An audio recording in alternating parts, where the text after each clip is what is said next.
What's up, everybody? Welcome back to the channel. This is going to be a quick one. I'm chasing down the electrical issues that I found when I did the first start of the 500 in my Duster.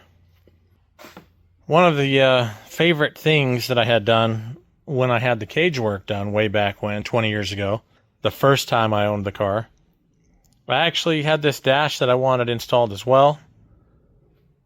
But we got talking about it, and it seemed to be an easy thing to do to make it removable, so that's what we did.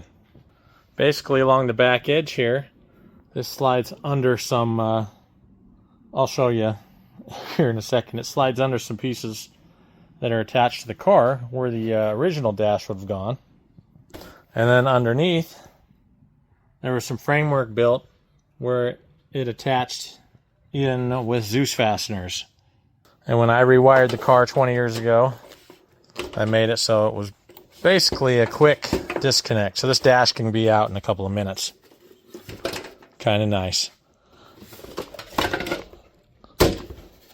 I took it out because it thought it would make it easier for me to do some detective work underneath.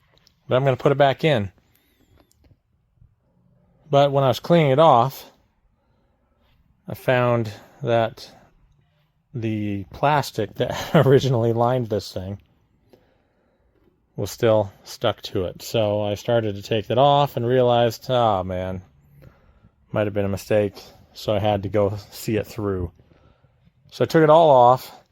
I still have a little cleaning to do, but it's shining up a bit after I've got most of the sticky residue from 20 years of plastic stuck to this thing.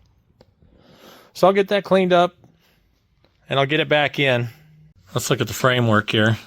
And yeah, it's a little messy inside. Been doing a little bit of cleaning of everything under the dash. We set this gauge cluster up to add a couple more gauges down the road, potentially. So I am minimal at the moment, oil pressure and water temp. But you see this framework built off of the dash bar.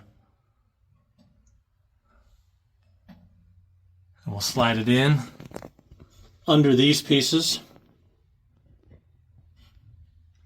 And then once it's in position, attach the Zeus fasteners down below.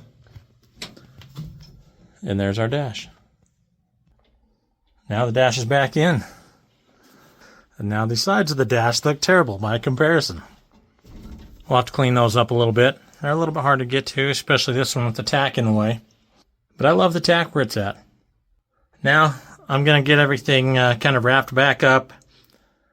And we're going to do some testing. I'm going to get everything put back up under there. For now, we're going to cut this video short. Definitely more to do. Thanks for watching, and we'll see you on the next one.